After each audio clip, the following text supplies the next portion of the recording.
15,000ก็ได้ครบเบ็ดเสร็จเลยแม่นบ่ต้องไปยุ่งไปยากบ่ต้องไปห้องไปหาอีกแล้วบ่ได้แบบนี้เลยที่ว่าพร้อมยกตอนนี้มีติจ่ายเงินแล้วก็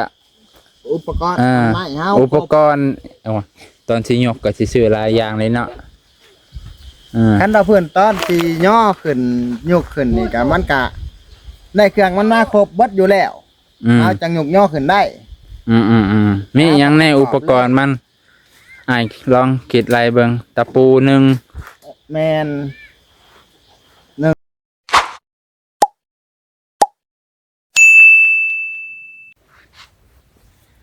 สบายดีพ่อแม่พี่น้องปาลุงเบิร์ดสุคนที่เคารพเส้นเก่าเส้นเคย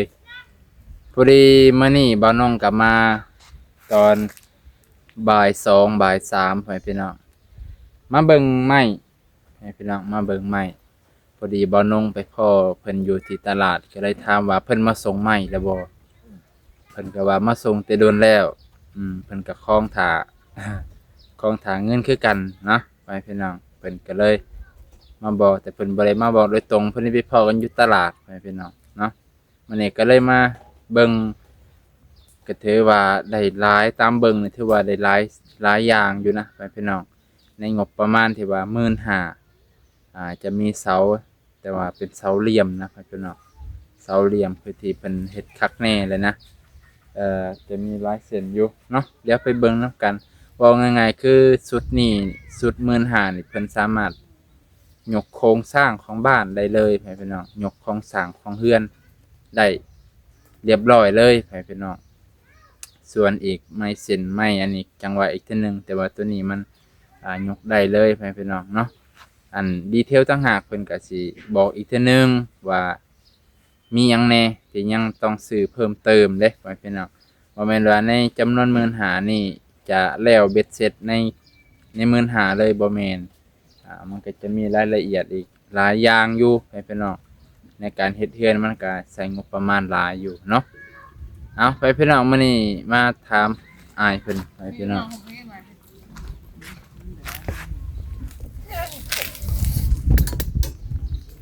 โอ้นอ้ายท้องไหมสบายดีเป็นจังไดป้าโยไปทางในเฮาเข้าไปทางโฮมถอยหลังเข้าไปเลย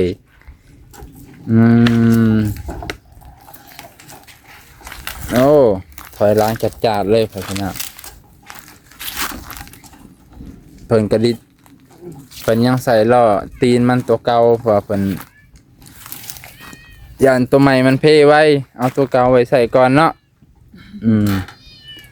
เห็นไปเห็นมากับตัวนี้ก็ใช้ได้อยู่เนาะแม่นี่บุญแหละแม่ได้ตัวไม้บาทนี่ฮะได้ตัวไม้บาทตัวไม้บ่แม่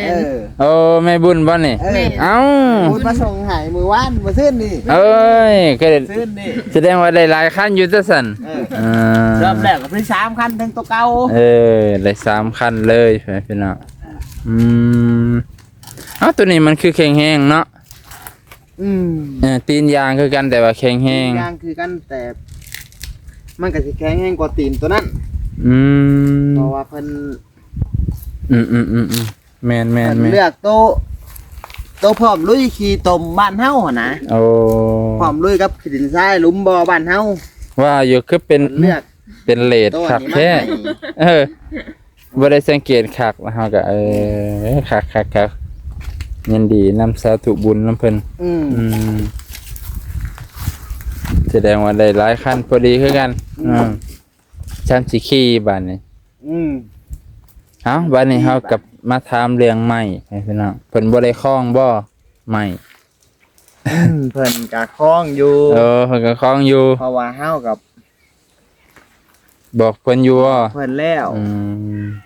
เพิ่นก็ว่าก็บ่ให้รอไปอีกก่อนเอาแล้วว่าเดี๋ยวนี้ก็เพิ่นนั่นเลยเพราะว่าเพิ่นก็2-3 มื้อเพิ่นมาถามเพิ่นนึงแต่เฮาก็บอกกับเพิ่นแล้วว่าเงินนั้นยังมาบ่ทันฮอดเลยถ้าว่าเพิ่นมาฮอดมื้อใดแล้วก็สิบอกให้เพิ่นเอาขึ้นมาให้เลยมาจ่ายให้เฮาว่าเดี๋ยวนี้แหละดีก็บอกเพิ่นพอเงินเพิ่นก็ ผากแต่ละเทื่อมันผากได้บ่หลายแน่แต่ว่าก็ครบดอกจำนวนแต่ว่าคล้ายๆว่าผากที่แต่ละมื้อบ่ได้หั่นนะ คล้ายๆว่าเดือนหนึงเขามีกำหนดให้ผากอยู่4เทื่อเนาะ4เทื่อก็สำว่าอาทิตย์ละเทื่อหั่นนะเพราะว่ากฎหมายต่างประเทศเขาการสิฝากเงินออกนอกประเทศน่ะเขาถาม แม่น เขาถามจู่เจ้ก็กฎหมายของเขานั่นแหละกฎหมายบ้านเมืองคุมื้อนี่มันเริ่มเข่งงวด หันสุดนี่เพิ่นมาส่งครบเบิดแล้ว ครบเลยเนาะ แม่น อ่า เสากับเก้าเสาไม้เส้น เด้อ กะ18เซน 18เซน แม่น โอ้ 18เซนนะสุดโค้งห่างย่อ แม่นว่าย่อขึ้นตั้งเป็นรูปเพื่อนได้เลย เป็นหูปเป็นหางเฮือนได้เลย ครบเลยแล้วก็เฮากะคันถ้าอยากได้เพิ่มเติมอีกเฮาก็สั่ง สร้างน้ำเพิ่นอีก สั่งน้ำเพิ่นอีก แต่ว่า เลย ชุดนี้นี่คือว่าเบิดแล้วครบแล้วเพิ่นมาส่งให้ เลยไม้ตัวนี้18เซน แม่น เสาเก่าเสาเพิ่น เก้า พี่น้อง เสา ป๊า แม่เส้นเป็น18เซน อืม แต่มันก็สิมีเส้นน้อยแล้วก็เส้นใหญ่ อืม เพราะว่าไม้แต่ละชุดมันก็แต่ละ เนาะ แต่ละชิ้นส่วนมันก็สิบ่ใหญ่เสมอ แม่นแหละมันสิมีตัวน้อยตัวใหญ่ เออ ตัวรุมนี่สิใหญ่ ตัวลุ่มนี่สิใหญ่ ตัวรุมนี่สิใหญ่พี่น้อง แล้วก็ชุดเทิงนี่ก็สิใหญ่ สุดเทิง แล้วก็ชุดเทิงชุดอันนี้หั่นก็สิบ่ใหญ่ ชุดนี้ นี่ตัวนี้เนาะ มันก็สิเป็นชุดสิยัวลงแบบนี้ สิยัวลง ตัวนี้แหละเนาะนี่ แม่น ตัวนี้สิบ่ใหญ่ สิบ่ใหญ่ ตัวนี้ยังมาทันสั่งได้พี่น้องตัวทางเทิงน่ะยัง โตตั้ง สั่ง เทิงโตสังกะสีปกหั่นยังบ่ทันสั่ง แม่นยังทันสั่ง เอาก็ได้แต่ชุดไม้ตัวนี้ ชุดตัวนี้กับตัวนี้ แล้วก็ชุดไม้ตัวลุม ชุดตัวลุม แล้วก็ชุดตัวลุมพาดไปทางนี้อีก ไม้ข้อสองพุ่นล่ะเนาะ เออ ดี คือค้างข้อสอง คือข้างข้อสอง สียัว ถือว่าได้หลาย ถือว่าได้ ได้ ครบ หลา เบิ ย ดแล้วชุดนี่ชุดพร้อมย่อนี่ เลยก็สิได้บอกแม่เพิ่นตื่มว่าไม่ก็บอกเพิ่นอยู่เช้านี่ว่าแม่เพิ่นหาพูดแล้วแต่ว่าเพิ่นว่าให้ทาในเด้อเพราะว่า แม่เพิ่นก็ซอยหลายบอนแน่กับเพิ่นรับผิดชอบทางวัดว่าศาสนาเพราะว่าจ่ายทาง เอาคันมาดูคันจังหัว คันยังน่ะ คันที่ทางศาสนาแหละ แต่ว่าเฮาก็ยังบ่ทันมีห้องพระเนาะแต่เฮาก็ขอลงมากราบขอน้ำพ่อน้ำแม่ลงมากราบเพราะว่าเฮาก็ยัง เจ้ามีคันว่ากราบไว้ยามกลางคืนคักแน่เนาะดีแล้วถึงบ่มีห้องพระเพิ่นก็ยังปฏิบัติบูชา ทำไม พระ มาคือขาย มันบ่เป็นพระได้นะมันยกได้ ก่อนยก ก่อนยก โอ้ของดีตัวนี้ เปิด โอ้ย เปิด เปิดเลยบ่ เปิดเลยแกะอ อ่า อก แต่เจ้าแล้วเปิดเจ้าของเฮือน อ๋อ หามันฟิ้งขึ้นยังมาอาเซน มา มา พิงดอกเจ้าเปิดรถได้มา คอยค่าถือกล่องอยู่ ไม่ซื้อให้ ให้อายเพิ่นเปิดนี่แหละเจ้าของเฮือน เพราะว่าเฮายังบ่ทันมีห้องเฮาก็เลยห่อไว้แบบนี้อย่ามันตกเหียเสียหายเพราะว่ามันห้องยังบ่มีห้องของมันเองยังบ่ทันมีเลยก็ เพิ่นกำลังสิเปิดของดีให้เบิ่งเสานี่ถือว่างามเด้ ถ้าว่าทางแม่เพิ่นอยู่พุ่นนะสนใจก็ทักมาให้ได้ โดย ว่าอันนี้มันก็คันว่าเพิ่นอยากได้ไปบูชาต่อหั่นนะ เนาะ เพิ่นก็ทักมาหาเฮาได้ Facebook อิหยังล่ะให้เพิ่นทัก บ่แล้วก็ติดต่อกับ บ่ อ้ายแหละ เห็นเสานี่ถือว่าป้าตัว เช้านี่ก็ สุดยอดเลย แซ่น้ามันดำเนาะ บ่ใช่ มัน ปัญ ดำ หา แล้วก็ให้กระเจ้ากบมาเลี้ยให้ มาลูบให้พอมันเกลี้ยง เพราะว่าเขาแซ่ให้มันมั่นคงเนาะบ่ให้ แม่ พวกบ่ให้มอดครับ เพิ่นแซ่ไว้ให้มันมั่นคง ต้องอันนี้เพราะว่าหากะมาไป หา เว กลับ ลา มา หากะเฮ็ดพอไปมื้อนั้นบ่เห็น เอาก็สิให้หมู่ เอากบเลี้ยให้เพราะมันบ่เป็นเซียนเพราะว่าลูกน้อยเฮามันปีน เนาะยานเดี๋ยวมันเสียนปัก มันปีน ตัวนั้นเพิ่นก็บ่ได้กบให้มันบ่กบก็ได้ตัวนั้นเนาะ เออ เพราะมันอยู่ทางเทิงกับอยู่ลุมสิปลุกกบแต่ไม่เส้น กินเงินชนงามนี่จ้ะนะ อยู่ข้างหันบ่ขวาซ้ายมือหันบ่มาเต็มเมืองส่วนขวามือ แม่น อืม งามเลยนะ แม่นแต่ว่าตัวนั้นมันสิ อัน เก่า นี้ หอม กะ คือกันบ่แม่นเก่าเสาคือกั มัน นสิเป็นหินบ่หรือเป็นแก้ว อืม เฮาก็ยังบ่ฮู้เพราะว่าเฮาหัด เออ มา เออ จากพ่อก็บอกว่ามันเป็นยกเขียว อันนี้เบิ่งกล้องแน่ของแท้ ม อ พ่อ ธิ ก็ บา ได้ ย บอกมาบอกว่ามันเป็น อืม ยกเขียวเด้อลูกเด้อ ให้ลูก อืม เก็บกำบูชาไว้ โอ้ ถ้าว่าคือ FC แม่ผู้ส่งเงินบุญมานี่คันว่าเพิ่นสนใจก็ อืม ให้เพิ่นไปได้อะนะ โอ้ เพิ่นก็เห็นว่าเฮาหันบ่มีหยังตอบแทนเพิ่นเนาะว่าไงแบบนั้นซะ เฮาบ่มีหยังตอบแทนบุญคุณเพิ่นก็ อืม ก็อยากเอาสิ่งนี้เล็กๆน้อยๆบ่ได้หลายอยากตอบแทนเพิ่นเนาะ แม่น โอ้มีแต่องค์คักๆเด้อนี่หลวงพ่อยังนอไว้พี่น้องผู้ใดลิ้นพระเนาะ อืม บ่น้องก็บ่ได้ถนัดเรื่องนี้ปานใดมีองค์ใดก็บูชาเบิด แต่ว่าเรื่องเรียนหอยข้อนี่ก็สิหลายอยู่แต่เฮาหันบ่ได้ปั่นมาหลายเพราะว่าเฮายังบ่ทันมีห้องเพิ่น โอ้แสดงว่ามียังมีหลายอย่างอยู่ อืม โอ้ก่อนยกสีเขียวเลยพี่น้องปาตุโอ้เพิ่นเอามาที่ไสอันนี้ เพิ่นก็ได้มาจากพ่อ อืม เพิ่นอีกเทื่อนึง อืม แล้วตามเพิ่นถามพ่อเพิ่นก็พ่อเพิ่นก็ได้มาจากพ่อเพิ่นอีกเทื่อนึงหั่น โอ้ น่ะ เลยจากพ่อของพ่อ เออ ต่อรุ่นเนาะ รุ่นต่อรุ่น รุ่นต่อรุ่นก็จนมาถึงรุ่นเฮานี่ก็ ว่าตัวของแท้เลยสินักๆแน่ แต่เฮาก็บ่ฮู้ว่ามันสิเป็นแก้วหรือเป็นหิน อืม แต่ฮู้แต่ว่าเพิ่นบอกว่ายกเขียว โอ้อืมดีบูชาไว้ ให้เพิ่นปกปักรักษาคุ้มครองเฮือนซ่านบ้านช่อง ลูกหลานอย่าเจ็บอย่าไข้อย่าป่วยปลาอันนี้น่าจะติดจากอันนี้ไปเนาะก่อนยกเนี่ยมันจะเคี้ยวไว้นำเลยที่จริงกับบ่เคี้ยวหรอกพระดีเอาไว้บูชาให้เป็นปกปักรักษาก่อนอื่นเฮามาเบิ่งอันนี้ก่อนนี่เนาะจะแม่นว่าชุดยอดที่เสาเพิ่นนี่ป้าตะงามไม่ดีกว่ามันนะเป็นเห็ดละเอียดคักเลยเบิ้งเสาเป็นเหลี่ยมเป็นกลม3 เมตร 50เนาะ แม่นบ่ 4 เมตร 4 เมตร4 เมตรเมื่อนั้นแทกเบิ้ง4 เมตร4 เมตรกว่า4 เมตร12 13ประมาณนี้แหละแทกเบิ้งกับพอดีคิดว่าเพิ่นน่าจะคันเราฟังกับน่าจะได้อยู่ดอกเป็นเหลี่ยมคักเลยพี่น้องเพิ่นอันนี้คักแน่พุ่นว้าตดีกับตัวนี้ใหม่เก่านี่แต่ว่าทนต่อมอดต่อปวกได้ดีเพิ่นแช่น้ำได้หลายปีแล้วมีปืนภาพน่าน ลิ้น ไปพี่น้องนี่แหละสิ่งที่เฮาอยากมาเบิ่งกะตัวนี้แหละเนาะอยากมาเบิ่งใหม่ที่จริงนะเพิ่นก็มาส่งหลายมื้อแล้วแหละเฮาก็บ่ได้มีโอกาสได้มา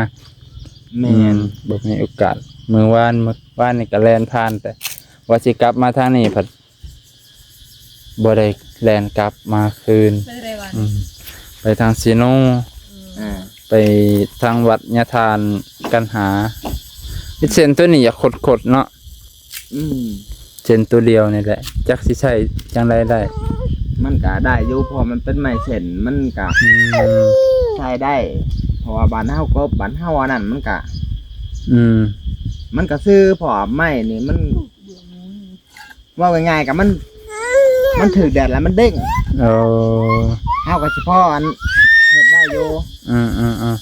เพราะว่าเฮาซอยแล้วก็เขาก็แก้มาให้มันก็ปากแดดเนาะ แม่นอยู่คันบ่ฟ้าวยกเนี่ยห่วยอยู่ดนๆไปเนี่ยก็สิคดงอได้นี่เนาะ กันว่าพูดว่าอยู่เฮิงเนี่ยก็สิได้ไว้อีกแค่นึง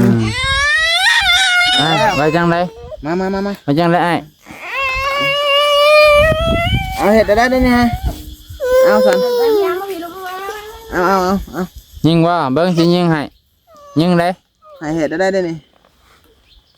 เลยเพิ่นกลับเด้อเนาะ ให้เห็ดได้ บัดตอนยกนี่นิตี้เนาะเสียจังได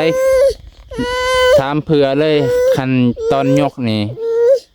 ขอเหือขอแห้งเพิ่นสิได้อยู่บ่ ขอแห้งเพิ่น โอ้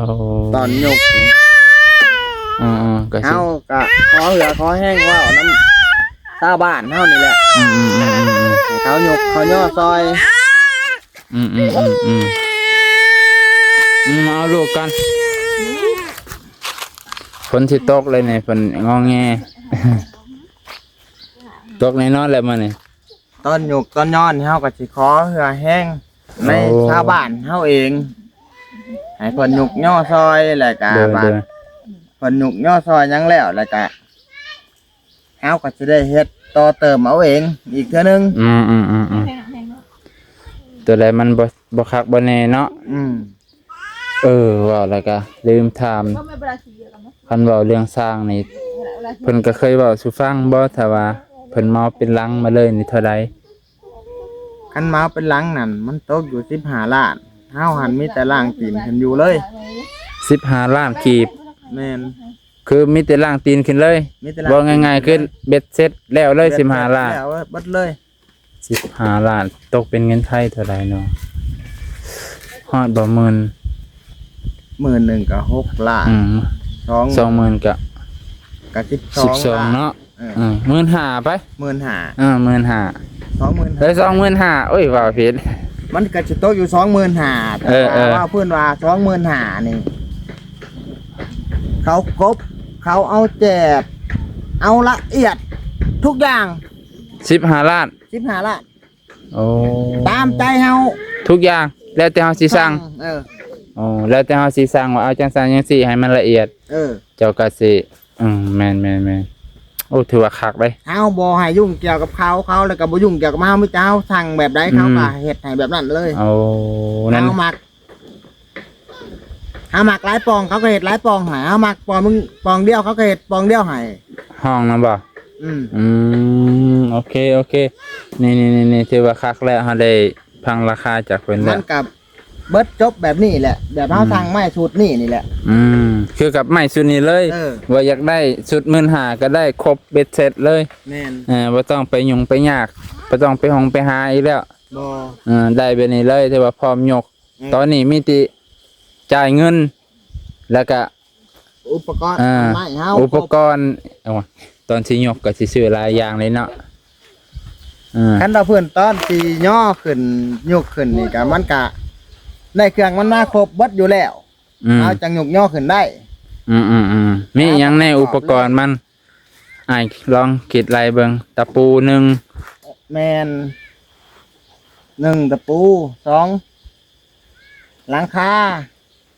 3แป้นปูพอ4 โอ้ 4กะข้าว ครับมุงสังกะสีนั่นแหละบกกะตัวนี้เดือนตัวเขาปูแป้นใช่ ไม่ตรง บ่ทันได้ครบไม่ตรง ไม่ มัน ตรงเส้นกับผ้าแป้นผ้าหั่น โอเคเส้นแป้นผ้ามันหั่น เนาะเส้นที่เขาเจ้าเฮ็ดจังซี่เส้นไม้ฟ้าเพิ่นก็สิเฮ็ดต่างหากดอกตัวน่ะ เพิ่นก็เสีย เสียละเอียดกว่าบางเทื่อเพิ่นก็กบน้ำไม้ตัวน่ะ สิกบอยู่ไม้แป้นไม้เส้นปะไม้เส้นฟ้ากบเบิดเลยป่ะ เขากบให้เบิดเลยในราคาที่เขาหับเมาเป็นหลังเงินไปเลยหั่นถือว่าเครื่องแค่ไฟฟ้าเครื่องกบเครื่องนี่น่ะ เขาหับผิดชอบเบิด เขาหับผิดชอบเบิด โอเค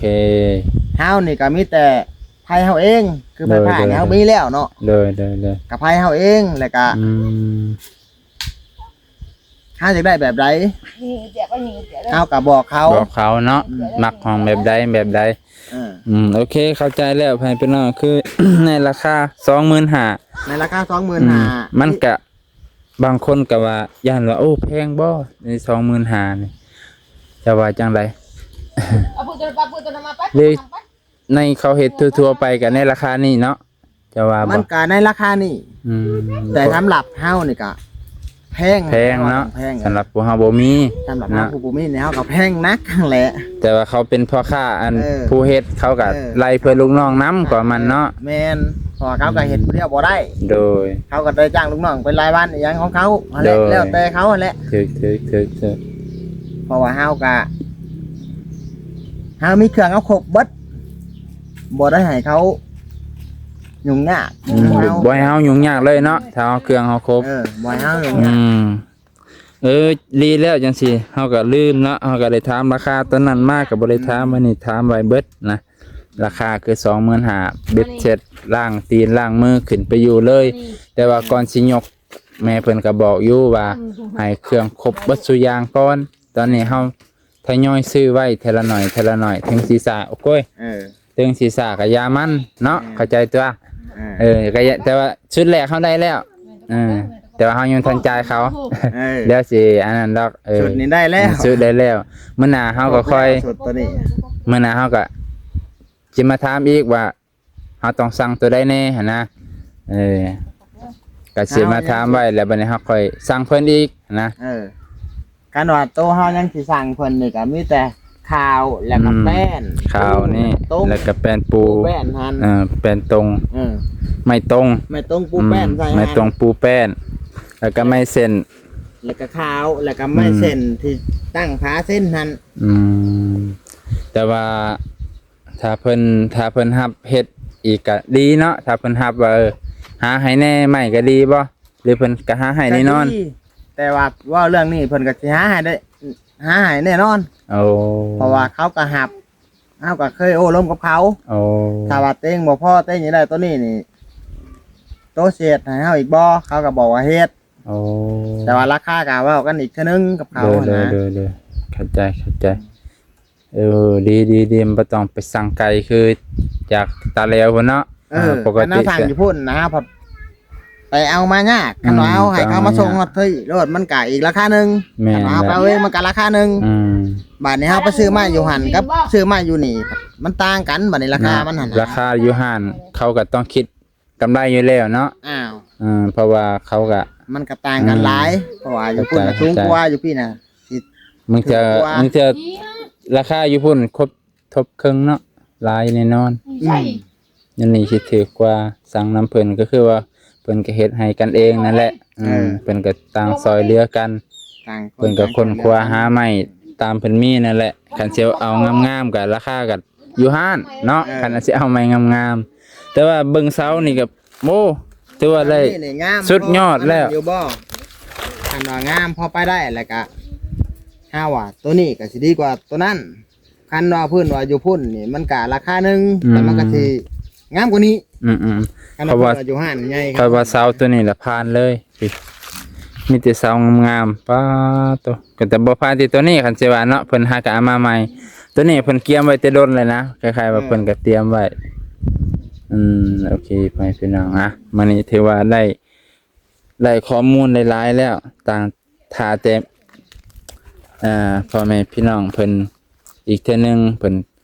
ก็ค่อยๆอันนี้แหละเดี๋ยวก็อีกบ่ดนเพิ่นก็สิเอาเงินมาจ่ายนั่นแหละพี่น้องแต่ตอนนี้บ่น้องเพิ่นก็บอกว่าน้องอยู่ว่าเพิ่นก็ยังต้องไปบอกเพิ่นเด้อถ้าเพิ่นมาถามหรือเพิ่นมาถามเลยอายไปบอกก็ได้ว่าถ้าอีกคันอีกโดนสุดก็อาทิตย์นึงอีกบ่โดนก็ประมาณ 4-5 มื้อเพราะว่าอันแหละกฎหมายมันโอนเงินไปเทอละหลายบ่ได้ออกต่างประเทศเทอละหลายบ่ได้เพิ่นก็ถามธนาคารกฎหมายนั่นแหละแต่เพิ่นก็มันมีเพิ่นซอยวัดว่าศาสนาเฮาแน่หั่นนะเพิ่นก็บ่อยากปะอยากถิ่มวัดบ้านเมืองเพิ่นหั่นนะบ้านเกิดเมืองนอนเพิ่นก็อยากได้บุญหลายว่าซั่นเถาะเพิ่นก็อยากได้บุญหลายแต่โอเคไปพี่น้องมื้อนี้ ดีอกดีใจ เฮาก็ดีอกดีใจหลายเฮาได้คำตอบแล้วนี่เฮาก็ เพิ่นก็สิว่าเฮาตัวแน่แหละเนาะแต่ก็บ่เห็นมาแท้มาส่งแต่โดนเลยห้อยคนเฮาเนาะ ห้อยเพิ่นก็ลงขึ้นเบิด หลายแล้วนะ หลาย เพิ่นก็อยากได้ทุนไปต่ออีกนะ ในใจเพิ่นก็อยากเอาเงินตัวนี้ไปหมุนเวียนหั่นนะพอได้ซื้อน้ำหมกน้ำมันไปหาใหม่ต่อหรือไปอันใช้จ่ายในครอบครัวแหล้วเนาะก็เข้าใจอยู่ดอกคันข้างโดนเพิ่นก็อยากคล้องแน่ว่าซั่นเด้อเนาะก็จังไดก็เอามื้อนี้ก็มาเบิ่งไม้แล้วก็ได้คำตอบเกี่ยวกับการเฮ็ดเฮือนราคาการเฮ็ดเฮือนราคาเท่านั้นราคา 25,000เบ็ดเสร็จแล้วเลยก่อนอื่นเพิ่นก็ให้ถามไว้ซื่อๆตัวราคาเฮ็ดเฮือนเพราะว่าบางคนเขาเฮ็ดเจ้าของเฮือนเขาเฮ็ดเองได้นะมันก็สิลดราคาลงแน่แต่ว่าของอ้ายอาจจะซอยบ่ได้เลยว่าซั่นซะเนาะคันอ้ายซอยได้นี่เพิ่นอาจจะลดให้เฮาก็ขอลดราคาลงนะใช่ว่าเฮาก็ซอยแน่หั่นนะแต่จังไดก็อย่าเพิ่นก็ได้ฮู้ราคาของการเฮ็ดเฮือนทั้งแม่อยู่พุ่นได้ยินราคาตัวนี้ไปแหละสู่เบิดเบิ้นเลยบ่ได้นี่ขอครึ่งหนึงเฮาก็จะได้หาทั้งพี่พ่อพันธุ์ทั้งพี่อีกแต่ว่าเฮาก็ได้มาทำนี่แล้วเฮาก็ให้เขาเฮ็ดให้เฮาทำนี่เฮาจ้างได้ทำนี่นะคันว่าเฮ็ดให้เฮาได้หมู่เจ้าก็ได้ทำนี่คันว่าหมู่เจ้าเฮ็ดให้เฮาหมู่บ่ได้นี่เฮาก็สิขอเหือขอแห้งอ้ายน้ำมื้อนี้แหละเฮ็ดใส่ไปซ้ำเทละน้อยเนาะเฮ็ดเทละน้อยคล้ายๆว่าเขาเหือก็แห้งมื้อใดเพิ่นวางก็ขอเหือเพิ่นให้มาต่อเติมหน่อยนึงมาตอกมาตีตัวนี้ให้แน่มื้อนี้เนาะตามเฮามีแต่ว่าอยากได้งามอยากได้ละเอียดแบบคือสร้างเขาทำเมานี่มันก็สิเป็นไปบ่ได้คันว่าเฮาเฮ็ดเองแบบนั้นนะเด้อมันก็สิได้ก็แบบสมกับเฮาบ่มีเงินจ้างเขาเฮ็ดนั่นน่ะเข้าใจเนาะเพราะว่าหาเขากันว่าหาหมู่ซื่อๆนี่มันก็สิเป็นไปบ่ได้หาหมู่ซื่อๆมันต้องได้จ่ายได้ให้เขาเพิ่นก็ต้องใส่ต้องจ่ายเนาะแต่มันก็เฮ็ดได้อยู่ดอกเป็นหลังอยู่ดอกหักแต่มันก็สิบ่งามเต็มร้อยนะบ่งามคือสร้างเขาเฮ็ดเองงามคือสร้างเขาเฮ็ดเองแต่ว่าเฮาเฮ็ดเองก็ได้อยู่แสดงว่ามันก็สิคือแบบกระตูบตัวนี้แหละมันก็สิคือกับกระตูบนี่แหละเนาะงามหรือขี้ร้ายมันก็เบิดสำนีเด้เจ้าเฮ็ดได้สำนีเด้แม่นแหละก็แล้วคือกันก็เป็นหลังคือกันแต่มันก็สิงามบ่มันก็งามสำนีแหละแต่ว่าขี้ร้ายบ่โอ้ยมันก็บ่ได้ขี้ร้ายปานใดแล้วเนาะแล้วเฮาเฮ็ดเองเนาะเฮาเฮ็ดเองเด้บ่ยอมีผู้ใดว่าขี้ร้ายได้เฮ็ดเองเนาะก็บ่มีไผว่าขี้ร้ายแหละพอได้อยู่ได้ว่าพอได้อยู่ได้เข้าใจอ่ะมันนี่ก็อยู่พลผ่ามากเลยดีมันนี่ก็ถือว่าสะสร้างแล้วทาง2-3อย่างแหละพี่น้องเพิ่นแม่เพิ่นก็บอกอยู่ก่อนสิปลุกก่อนสิยกเครื่องนั่นให้เครื่องครบก่อนเนาะ4 เดือนใดเดือนใดก็ยาเนาะว่าจังซี่ซะสิซ่าก็ยาปีได้ก็ยาแต่เฮาขอได้เครื่องครบมาจังย่อโดยเข้าใจถ้าเราพูดว่าเครื่องบ่ครบมาสิย่อโลดนี่มันก็ห่วยเนาะเฮาก็ผิดหวัง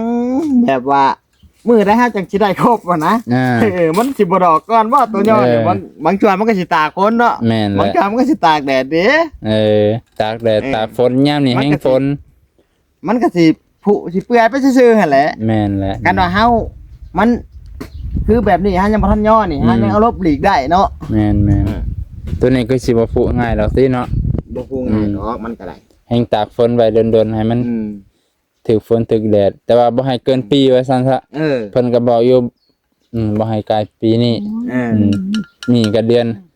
น5แล้วอีก5เดือนนั่นน่ะเอ้ารอใจอีก5เดือนว่าซั่นซะแล้วแน่นอนนะเพราะเพิ่นก็คือว่าแหละเพิ่นก็อยากเฮ็ดอยากสร้างหลายบ่อนเพิ่นก็อยากได้บุญหลายทางแน่ว่าจังซั่นแท้เนาะมื้อนี้ก็ขอบใจสนทนากันถือว่าโดนพอสมควรพี่น้องเกือบ30นาทีเฮาบ่ได้เจอกันเนาะบ่ได้เจอกันโดนขอบใจหลายๆขอบใจหลายๆเด้อแม่เด้อโดยเฮาขอบคุณเจ้าหลายๆให้เจ้าอยู่ดีมีให้ความเจ็บบ่ให้ได้ความไข้บ่ให้มี ให้เจ้าหางนี้ดีได้ขึ้นไปเจริญไปมื้อหน้าเด้อแม่เด้อสา สาธุ